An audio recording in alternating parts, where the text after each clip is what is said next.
Ayun po, magandang hapon po sa ating lahat. Isang mapagpalang hapon po sa ating lahat. Good afternoon, Tutor Leia. Good afternoon, Tutor Edwin. Best afternoon dahil Webes na naman.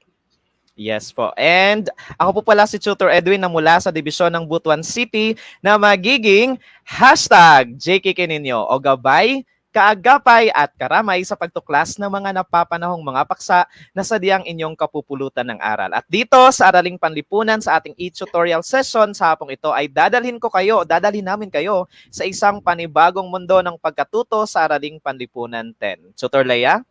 Yes, ako naman si Tutor Leah mula sa SDO. Olongo po ang inyong katambayan dito sa Escopio.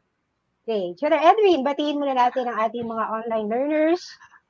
Ayun, binabati natin ang ating mga online learners. We have Arlene Ellis Salazar mula sa grade 10 Emerald watching from Godofredo Reyes Senior National High School SDO Camarines Sur. Ayun, binabati namin lahat ng mga teachers, mga online learners na nakatutok sa ating itulay sa Schools Division Office ng Camarines Sur. Tutor Leia?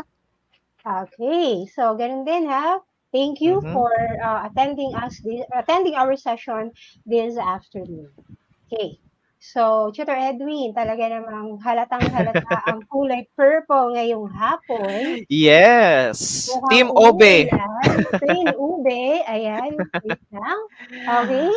So, gusto ko munang sabihin to, Tutor Edwin. Okay, para sa ating mga online learners.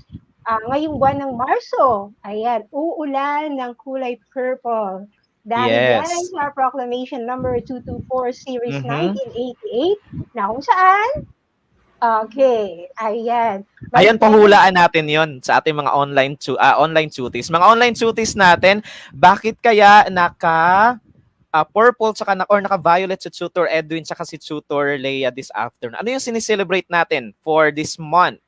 Para sa mga online learners natin. Paki-type in yung inyong kasagutan sa ating live chat o yung sa ating comment section. At before tayo magpatuloy, binabati din natin yung mga online tuties natin. We have Kiana Templo Nuevo. We have si Akim, no? Good afternoon, Akim. We have Maria Luz Rostria Matilos. We have Azanet Navarro mula sa division rin ng Camarines Sur, and Junil C. Lumindas and Aubrey Gay Rabo. Magandang hapon sa inyong lahat. Tutor Leia? Okay, so ngayong hapon tayo ay nasa quarter 3, week 3 na patungkol pa rin sa mga issue sa kasarian at lipunan. Tutor Edwin? Ayun, para sa pagsisimula ng ating online tutorial session, ay ihanda ang mga sumusunod. Una, ang ating self-learning module, yung pangmalakasang SLM po natin. Panulat kung meron tayong ballpen o lapis at sulatang papel. At of course, yung ating quiz notebook or Araling Panlipunan notebook.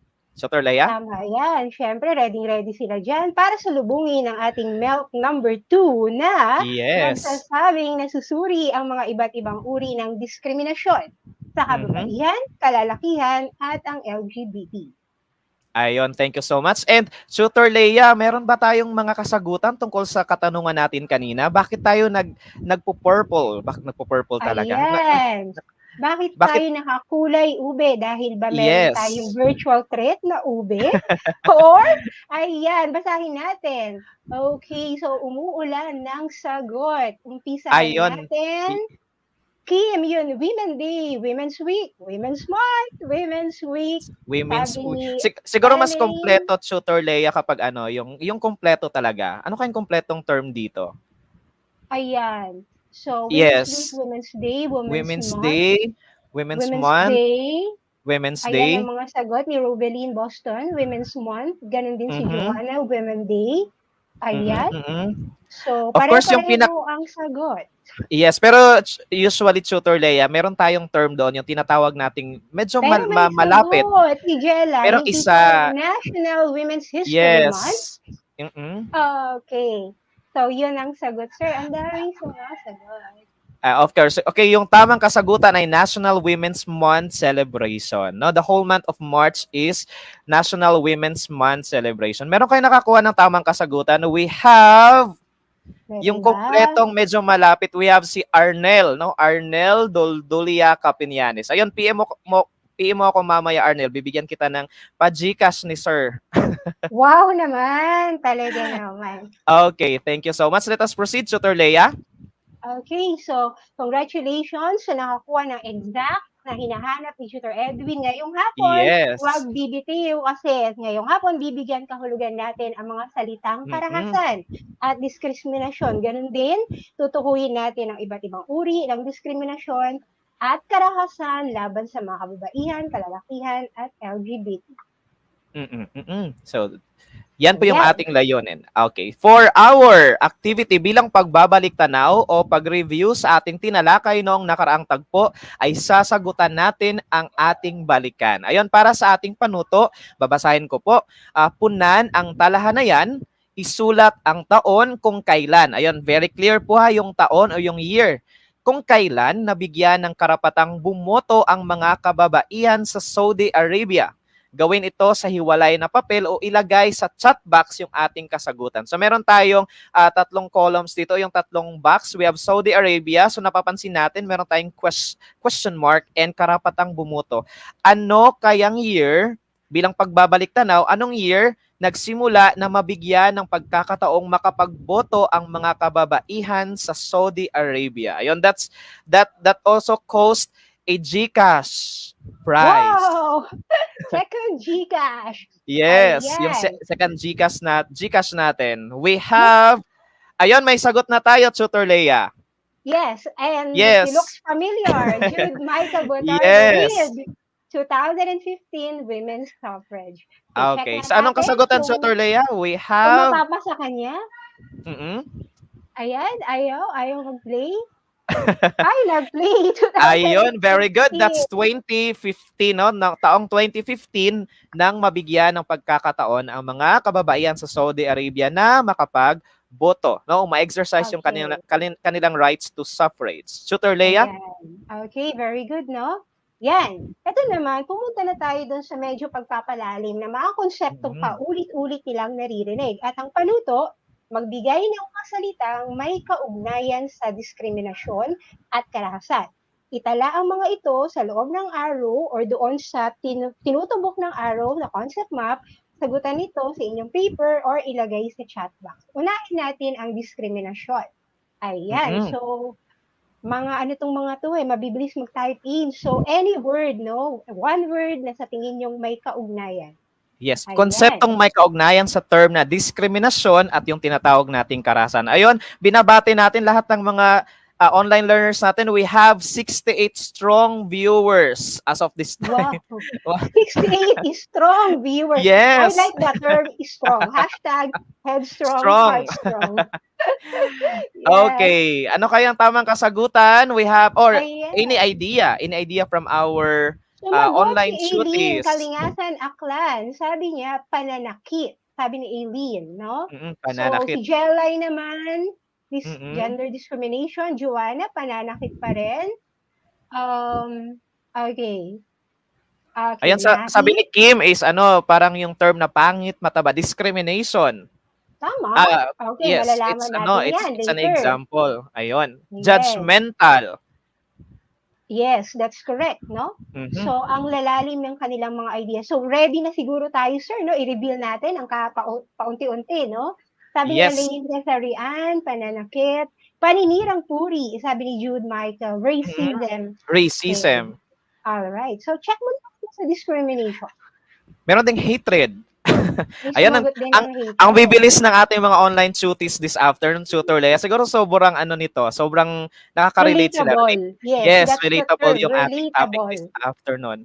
Ayun, first term natin, diskriminasyon, isinasantabi. Ano bang ibig sabihin ng isinasantabi, Tutor Leia? Yan, isinasantabi. Tanggal ka. So, parang, kumbaga, you don't belong. Masakit, yes. Diba?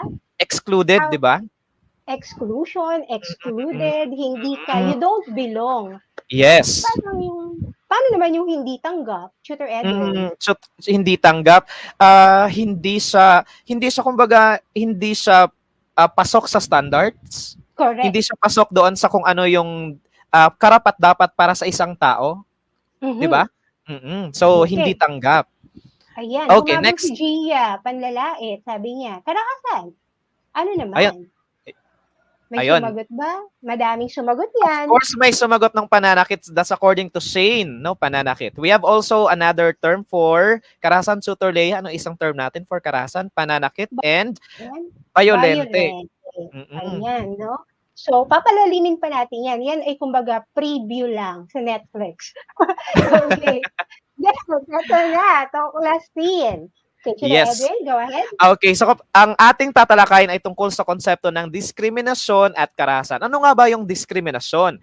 Ang diskriminasyon ay ang anumang pag-uuri, eksklusyon o restriksyon batay sa kasarian na naglalayon o nagiging sanhi ng hindi pagkilala, paggalang at pagtamasa ng lahat ng kasarian ng kanilang mga karapatan o kalayaan. So dito pumapasok yung term na pag-uuri, no? Classification. Exclusion yung ini-exclude, no, hindi sinasali sa isang community, sa isang group, at restriction, no, parang nililimitahan ang isang tao batay sa kaniyang kasarian, batay sa kaniyang gender, batay sa kaniyang sex, no, discrimination. Anong pagkakaiba nga ba ng diskriminasyon sa karahasan, Tutor Leia? Okay, ang karahasan, alam natin yan Mm-mm. mga online learners, parati nating naririnig. So, ito yung physical, mental, Mm-mm. o sexual na pananakit o pang-aabuso sa tao. Kasama na dito ang pagbabanta. Pagbabanta. Okay, yung Okay. tinatawag nating threat, di ba? Yes, physical Mm-mm. violence, 'di ba? Kapag nasasaktan ka physically, Mm-mm. mental abuse or mental karahasan, yung Mm-mm. psychological aspect medyo nadadali, no? And the last one, yung tinatawag natin na sexual na pananakit o Mm-mm. pang-aabuso. How about yung pagbabanta? Pwede kaya nating tanungin yung mga online learners natin about Mm-mm. pagbabanta? Ano yung And idea niyo sa salitang pagbabanta?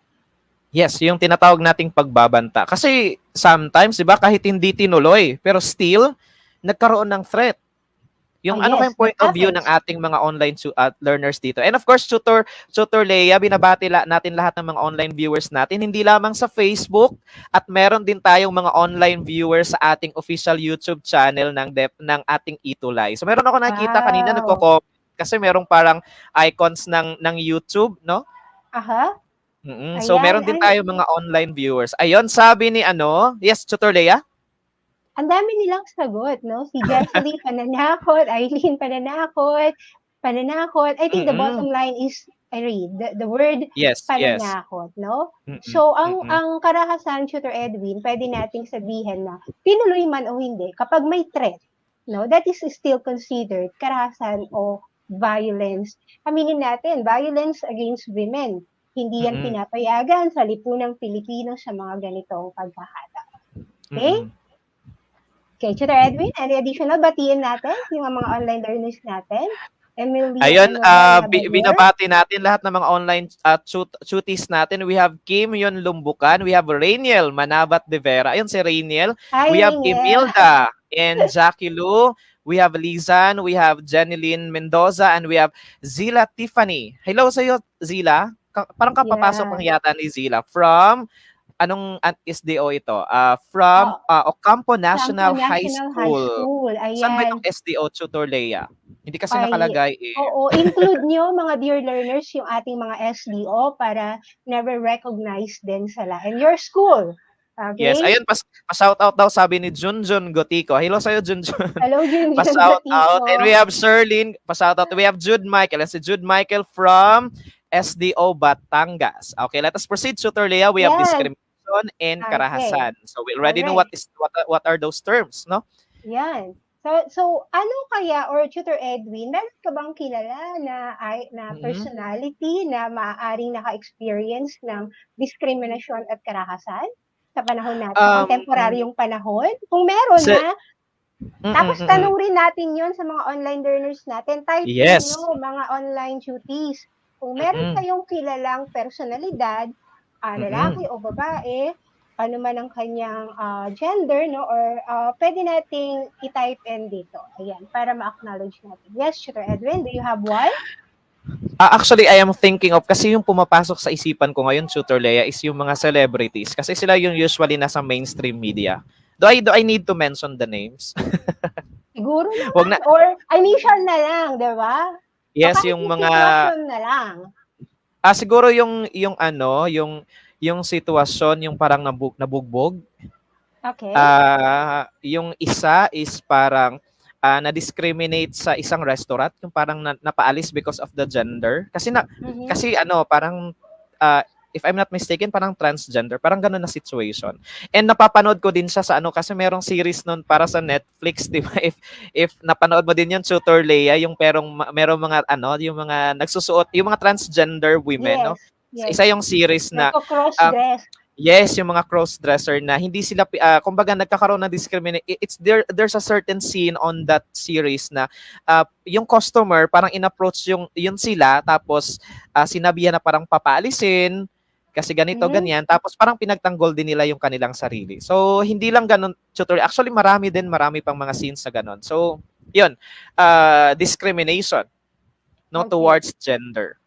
Ayan, sumagot si Rainiel Manabat de Vera, sabi niya, Sir Jake Cyrus po. Mm, Tutor Jake Cyrus, no? So, ayan, no? So, sino pa ba ang mga sumagot yung parang dito? cancel culture yata yung sinasabi ni Rainiel. May sumagot din si Jude, sabi niya si Gretchen Custodio Diaz po noong Mm. 2019, Mm. isang transgender. Ayan, Yes, very yes. active. Mm. Ayan, sabi naman ni Mark, banggitin lang natin si Mark Gonzalez, meron daw siya mga friends na part ng LGBTQ na Mm. sinisigawan ng mga mapanakit na Nasalita. salita. Ayan, no? Mm. So, yes, Tutor Edwin? Ang Yes, yung panahon mga na, yes, go Tutor ahead. Lake, mostly yung mga kasagutan ng ating mga online duties, very reflective, 'di ba? Ito talaga Oo, yung oo. nangyayari sa society. And kaya nga sinasabi na kailangan nating pag-usapan ito kasi ito yung mga napapanahong mga issue at dapat natin itong malaman, no? Bilang isang Yes. mag-aaral. Oo. Yung Okay. Shall we kamalayan proceed now? talaga, importante, di ba? Yes, yes. Okay, yan. Mm. Mga tala ng diskriminasyon at karahasan. Okay, so Mm. dito pinapakita ni Tutor Edwin yung mga tinatawag nating documented records of Mm. discrimination and violence na according kay Kofi Annan, dating Secretary General ng UN, no, sa Mm. mga kababaihan, 1 out of 3 ang masasabing biktima ng pambubugbog. Okay, we call Mm. it sa pilitang pakikipag-niig at Mm. pagmamaltrato coming from other genders. I have an idea here, Tutor Edwin, lalo na ngayong panahon ng pandemya, kung narinig na ng mga online learner natin, yung shadow pandemic, na kung Mm. saan ang mga kababaihan at ang nag-stay sa bahay dahil sa problema natin, as we all know, sa employment, sila yung talagang naging biktima. May research diyan we call it research. Mm. I mean, a shadow pandemic. Yes, Tutor Edwin? Kasi I have also the same yung data na ano din na nakita ko rin sa isang virtual orientation saka forum. Sinasabi na mas rampant daw ngayon yung pagkakaroon ng abuses no towards women. Hindi lang women, of course yung mga children natin no at home kasi hindi sila nakakalabas. Some of True. those are undocumented daw. When I say undocumented, unreported, hindi na-report kasi nga because of the restriction of the pandemic. And unlike kasi before, nakakalabas sila, meron silang outlet, no? To parang magsumbong or pwede silang Yes. makapag-usap makasumbong sa ibang tao. Pero this time na pandemic, merong limitations. No, kaya unreported yung cases, hindi siya undocumented yung cases pero nangyayari siya. No, that's according to the report. If I'm not mistaken, parang it's one of the report yata ng isang research yata yon from Ateneo. Baka ibang Yes. research din kita ko po din yan Tutor Lay. Yes. Di ba? May mga mobility restriction. Moving on. Yes. Ayan. And Tutor this Edwin. time, yes po, this is according to our former Honor. DSWD Secretary Dinky Sulaiman. Sinasabi niya no hindi lang mga kababaihan yung nakakaranas ng diskriminasyon at karahasan no, even yung mga kalalakihan rin no.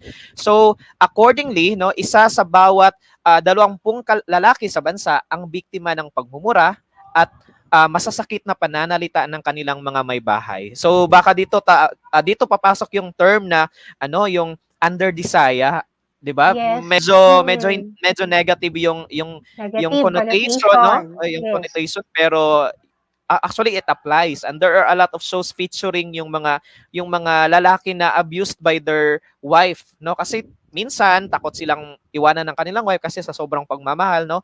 Sometimes nagko-cause siya ng violence. No? And also the Ayan. same with the other gender, 'di ba? Yes, Na no? syempre mahal ng babae yung lalaki, no? Hindi siya iiwan kahit ano, 'di ba? Parang ganun yung situation. Ganun din yung situation on the other hand sa lalaki. Tama. So, gender equality lang na diniscuss natin nung Yes. nakaraang session. Okay, moving on. Ayan. So, Mm. dito naman si former First Lady Hillary Clinton ng Estados Mm. Unidos. So, nagkaroon siya ng focus, no, sa LGBT community, and according sa kanya, sila ay mga invisible minority, no? So, pag majority kasi, yung konteksto nun, yun yung nakakarami. But when we talk Yes. about minority, sila yung medyo mga hindi gaano napapansin or Mm. napapabayaan sa isang lipunan. So, Mm. alamin kaya natin, no, ba't kaya nagkakaroon ng tinatawag na invisible minority, no? Mm. Sa ano Ah, kaya I may I kinalaman want to? also to quote sorry tutor late to ano. I want to quote yung sinabi ni Jude kasi this is very relevant. Sabi niya, Yes, "Sir, nagkakaroon ng reverse discrimination." Yes, correct. that's actually one of the term, no. Reverse discrimination, no, towards the gender, no, from yung discriminate or nakakaranas ng violence before is yung kababaihan. Of course, meron din sa mga kalalakihan, no. Reverse discrimination. Ayun, sobrang intuitive na mga online learners natin. Yes, Tutor Lay, ano Oo. bang ibig sabihin ng invisible minority? Bakit Siguro siya invisible? napapabayaan. Yeah, parang unti lang sila to the point na Mm, parang napapabayaan or hindi nakikita yung kanilang mga mm, nane-neglect or naisasantabing mga karapatan na mm, deserve din nila. As we all know, we have gender mm. equality, 'di ba? So ayan. Ah, hindi nabibigyan ng ng pagkakataong ma-report yung kanilang cases kasi nga 'di ba? Yes. Kasi maliit na community lang sila, 'di ba? And 'yon, hindi napapansin kaya tinatawag na invisible minority. Invisible, Okay. hindi nakikita. Na Ayun, that's parang according gawin to nating Hillary reverse Clinton. 'yan. Gawin nating reverse, sabi nga ni Jude, gawin nating visible, 'di ba? Yes. That's the positive term. Okay. And in addition, dito sa ating mga tala, according to United Mm. Nations Office of the High Commissioner for Human Rights, no, LGBT pa rin. Discrimination, lalong-lalo na sa oportunidad ng Mm. employment, pagkakaroon ng karapatan sa pagpapakasal, o pagkakaroon ng sariling negosyo. Ayan, medyo mabigat. Mm. Tutor Ed. Yes, medyo very ano din ito kasi this is very timely kasi Yes. yung pumasok sa utak ko talaga nito, Tutor Lay, is one of the question na ano yan sa mga presidentiables natin if yung mga online tuties natin nakapanood ng debate, ng presentation ng mga Yes. presidentiables, diba? It's one of the question na are you in favor with civil union? Kasi minsan the term civil union medyo na interchange with the word same-sex marriage. Yes, 'Di ba? Yung I same-sex agree. marriage no, with the term same-sex marriage and civil union, we would have to clarify that one kapag pinag-usapan po natin yung same-sex marriage, it's under the religion, 'di ba? It's Mhm. marriage under the church. Kapag pinag-usapan natin yung civil union, pagpapakasal under ng government, ng legalities ng government para merong equal opportunity yung gender, especially yung mga nasa LGBT community. Ito yung sinasabi ng United Nations Office of High Commissioner for Human Rights na merong diskriminasyon lalong-lalo na sa mga taong part ng LGBT, especially sa mga yung mga sa pagtatrabaho. Mhm. Hindi masyado silang nabibigyan ng pagkakataon, especially kapag nalaman kung ano yung kanilang gender, 'di ba? Yes, yes. Um, siguro merong nangyayari niyan pero unreported yung cases. Siguro piling-pili lang siguro yung nare-report. And the other one yung issue natin ngayon with the civil union. Ito yung pinaka-hot talaga na issue in our country, no? Yes. Yung pagkakaroon ng civil union with both genders or parehong gender. And yun, pagkakaroon ng sariling negosyo or in terms of economy, 'di ba? Mm. Saka ano lang talaga, love is Mm. universal, 'di ba, Tutor Yes, Edwin? yes, Sabi ni yes, Jude yes. Michael Botarda dito, ang galing ng bata ng learner na 'to, 'no? Sabi niya disadvantaged group, 'no? Yung mga Yes. terminologies niya is very relevant, 'di ba, Jude Michael? Very Ayan. reflective yung ano niya. Yes, yes. Intuitive, no? Mm. Ayun, sabi naman ni Joanna, hindi nabibigyan ng pansin. Ayun, kanina, di ba, hindi nabibigyan ng pansin. Invisible minorities or Yes. minority. Okay. Okay. So, So, So, magbigay naman tayo sa pagkakataong ito ng mga Mm-mm. kilalang personalidad sa Mm-mm. lipunan, abroad, na masasabi nating pasok dito sa karahasan at tinatawag nating diskriminasyon. Ayan. Alam mo ba, Tutor Edwin, nung una kong I have a book, the one written Yes. by Malala Yousafzai. And Mm-mm. kapag nagkaklase ako, ang springboard ko dyan sa klase, ah, paano nila bibigkasin ang pangalang Malala? May mga Mm-mm. bumigkas ng malala, meron namang malala. So, di ba, Mm-mm. from there, talagang Mm-mm. pasok yung konsepto kaagad eh, di ba? So, alamin natin, do our tutees have ideas on Malala Yousafzai? No? So, Yes. ano Sino ba si kayang Malala idea? Yousafzai? Mm-mm. Ayan, basahin muna natin. Tutor Ed, go ahead. Yes, si Malala Yousafzai at ang laban niya sa edukasyon, no, sa kababaihan sa Pakistan. So, sa Pakistan yung kanyang laban bilang isang babae. No, advokasya niya ang karapatan ng mga batang babae sa edukasyon sa Pakistan. Siguro in their country, hindi equal yung opportunity when it comes to education, no? Hindi parang tinuturing na hindi talaga equal yung education with male and female. And this is one of the experience by Malala, no? Binaril siya sa ulo ng isang miyembro ng Taliban noong ika-9 or ika-9 ng Oktubre taong 2012, right? Yes. And of course, Tutor Lee, do you believe na nung nabaril siya, does it stop her advocacy? Siyempre hindi. Sabi ko nga sa'yo, Mm-mm. #women empowerment. Kaya, ano Yes. pa ang nangyari sa kanya? This is the brighter Mm-mm. side of Malala's career and life.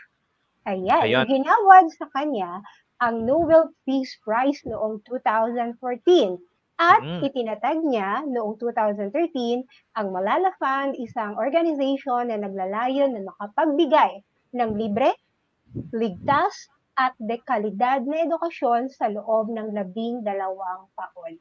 So, isa siya Yes. talagang ehemplo, no? Na sa Mm-mm. kabila ng dinanas niyang violence and discrimination because of her gender, no? And Mm-mm. because sa kanyang advocacy, nanatili siyang matatag at lumalaban para sa kababaihan, no? So, Mm-mm. hanggang ngayon, influential si Malala Yousafzai. Yes. We should have to quote this one, no? Libre, ligtas, no? Safe and quality education. Kaya nga yung pumasok din sa utak ko at Tutor Lay is we are very lucky in our country. Kasi hindi na Yes. tayo kailangan pang ipaglaban yung education. Education is provided anywhere. No, we are very lucky, no, in our country na equally nabibigyan tayo ng opportunity regardless of gender. Yun din yung ipagpapasalamat natin bilang isang Pilipino. Na hindi tayo kailangang ipaglaban yung ating education, no? Kasi kung titingnan natin, education is a right, 'di ba? Pero in their country pinaglalaban nila ng madugo, 'di ba? Imagine nabaril pa si Malala pero hindi 'yon Yes. ang naging sign na i-stop niya yung kanyang advocacy. Of course, ito yung nag-fuel sa kanya na ipagpatuloy yung kanyang advocacy at mas maging patatagin yung kanyang advocacy, no, towards education. And we are happy for that, no?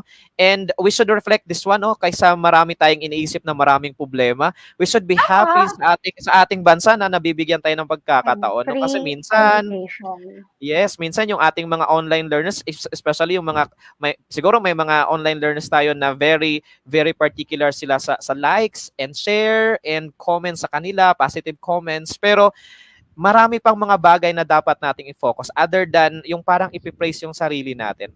And we should be thankful na free yung education natin in our country. And that's a very, very big opportunity.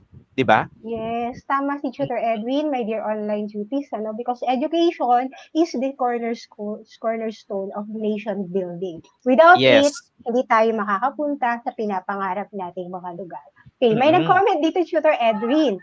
Sabi ni Jude, malala si Malala. Dadugtungan ko to, Tutor Edwin, ha, tsaka Jude, ha. Lagyan natin Sige, yan, sige. malala si Malala. Malalaban si Malala. That's better, right? Yes, Dahil yes. talagang empowerment ang ating Mm-mm. topic ngayong hapon. Mm-mm. Okay. Yung turning negative into positive, di ba? That's the culture that we have to sustain in education, Yes, yes. right? Mm-mm. All right.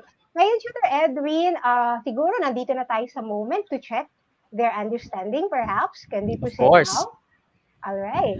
Okay, for Ayan. our tayahin, babasahin ko po yung ating panuto and of course, yung ating pinakaunang item. Panuto po natin, basahin at unawain ang bawat pangungusap.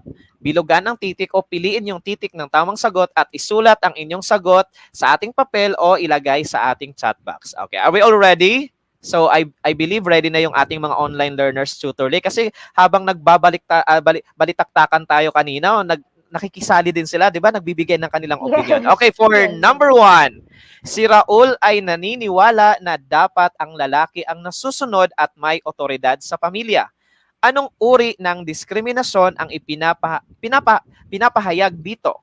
Ito ba ay A, diskriminasyon sa edad, letter B, diskriminasyon sa kasarian, letrang C or letter C, diskriminasyon sa kulay ng balat, o letrang D, diskriminasyon sa lahi. Ayan, At ang Tutor tamang Edwin, kasagutan natin umuulan ay ng letter B, B. umuulan. Alright. Okay. So, congratulations sa mga nakakuha ng tamang sagot. That's letter B. Okay, For number 2. Ito ay ang anumang pag-uuri, exclusion o restriction batay sa kasarian na naglalayon or nagiging sanhi ng hindi pagkilala, paggalang at pagtamasa ng mga babae ng kanilang mga karapatan o kalayaan. Is it A, pang-aabuso, B, diskriminasyon, C, pagsasamantala, or D, pananakit? You may now drop your answer in our comment box. Do not forget the item number. Ayan. Okay, do not forget to write the item number. And may sumagot na po, Tutor Lay. We have And Kathleen. And the correct answer is letter B. That's according to Kathleen's letter B. Joanna, letter B. Jude Michael, letter B. Arnel B. And Jesselie, letter B. Okay, let us proceed with number 3. Ang haba niya, Tutor. Ayun, may sumarami yung aking babasahin. For number 3, ang karahasan na nakabatay sa kasarian ay isang karahasan na nakadirekta laban sa isang tao dahil sa kanilang kasarian. Parehong kababaihan at kalalakihan ang maaring maging biktima. Ngunit ang karamihan sa mga biktima ay kababaihan at babae. Ang sumusunod ay palatandaan ng ganitong uri ng karahasan maliban sa isa. Ito ba ay A, humihingi ng tawad at nangangakong magbabago? Letrang B, nagsiselos at palagi kang pinagdududahan.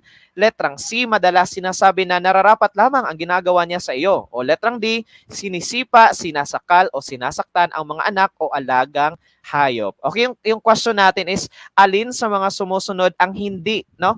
Hindi kasama sa o palatandaan sa tinatawag nating karahasan, no, sa mga kababaihan. Ayan. So, while we are waiting, may sumagot na letter 3. Ayan, number 3, Jude. The correct answer is letter A. That's sabi letter ni A. Jel and Cascao. Okay. Congratulations sa ating mga online learners na nakakuha ng tamang sagot sa number 3. Okay, let's move on to number 4. Ang mga sumusunod ay nagpapakita ng karahasan sa lahat ng kasarian. Alin sa mga ito ay nagpapakita ng domestic violence? A. Ayun. Patuloy na tinatanggihan ang mga saloobin, ideya at opinyon. Nagmumura, letter B, nagmumura kapag nakainom ng alak or gumagamit ng droga. C. Nagsasabi ng hindi tutulungan ng pamahalaan ng mga gay, bisexual at transgender. And letter D, nananakit or nambubugbog ng asawa dahil sa selos. That's number 4. Drop in your answers. Let us quote this one, domestic violence. All right. When say domestic, it happens inside the home, no? Sa loob ng bahay, right? Di ba? Sa loob ng bahay. Between a wife and husband. Ayan. Correct answer is the letter B. B.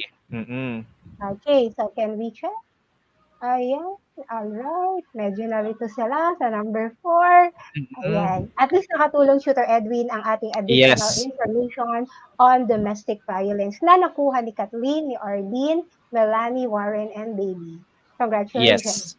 Okay, let us proceed to number 5. Our last number, itinakda ang Nobyembre 25 or November 25 bilang International Day for the Elimination of Violence Against Women upang A, mapalaganap ang kaalaman tungkol sa karahasan sa mga kababaihan at kung paano ito matatanggal o malilimitahan. O letrang B, maaalala ang kabutihan ng mga babae. Letrang C, malaman ang kagandahan ng mga babae, o letrang D, makilala ang mga nagawa ng mga kababaihan. So, ano kayong tamang Ayan. kasagutan for item number 5? Okay, may sumagot. 5A, 5A, 5A. Let us reveal. All right. They got it correctly with letter A. Okay. So So, the correct answer is importante letter A. talaga, Tutor Edwin, Mm. yung pagpapahayag or pagpapalaganap ng awareness or consciousness tungkol sa karahasan at kung paano ito maiiwasan. Yes. That is why in DepEd, Tutor Edwin, para sa kaalaman ng lahat, we conduct agad the Gender and Development Seminars sa DepEd para sa kaalaman, para at least talagang mapalalim natin ang kamalayan tungkol yan. Tutor Ed? Of course, Tutor Leia, then aside from conducting different activities, we should also invite different resource speakers from different branches of our government, to discuss different issues regarding gender. Baka naman kasi meron ng ordinansa on a certain city. Like sa amin dito, meron kaming ordinance, yung tinatawag naming anti-discrimination ordinance towards different gender. Wow, like that's good. pinoprotektahan yung mga LGBT, especially din yung mga kababaihan, in terms of education, in terms of their employment, in terms of even in the public places. Yes, I agree. So it's time to reveal the score. You can now drop in your scores in our comment box. Ayan, thank you, online learners. Ayan, how many of you you could sa inyong mga scores sa ating chat box. Sino nakakuha ng 5/5 or 4/5? Paki-type ng inyong scores sa ating chat box. Ayan, sabi ni Rovelyn, 4/5 yung kanyang score. That's not bad, no? That's a very good score pa rin. According to Jude, ayun si Jude, that's 5/5. Wilver, 4/5. We have Arlene, 4/5. Jessaly, 3/5. And Baby, 5/5. Congratulations sa ating mga online learners. Yeah, tsaka Tutor Ed, ang mahalaga talaga yung kanilang interaction, during discussion. Yun ang nakakatuwa. Kasi yun yung nagpo-fuel ng ating discussion din, di ba? Correct. And for any feedback, pwedeng paki-scan ng ating QR code. Baka meron kayong mga suggestions. Next natin, yung nakasama natin. Ayan, kanilang mga best bodies tuwing Webes. Ayan. Team OB tayo. Ayan, Team OB. Team OB. Ayan, huwag kayong aalis dahil susunod na sila Tutors Eric and Jocelyn for Understanding Culture, Society, and Politics.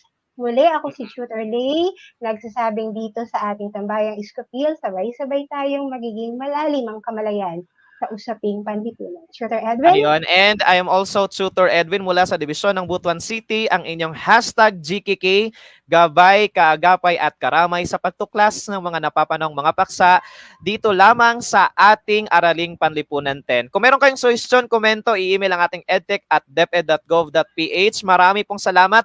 Abangan si Tutors Eric and Jocelyn sa Understanding Culture, Society, and Politics. Thank you so much. Thank you so much, Tutor Lay. Thank you so much sa ating mga online learners. Hello, Happy Sir. Women's Month. Yes po, Happy Women's Month. Thank you so much.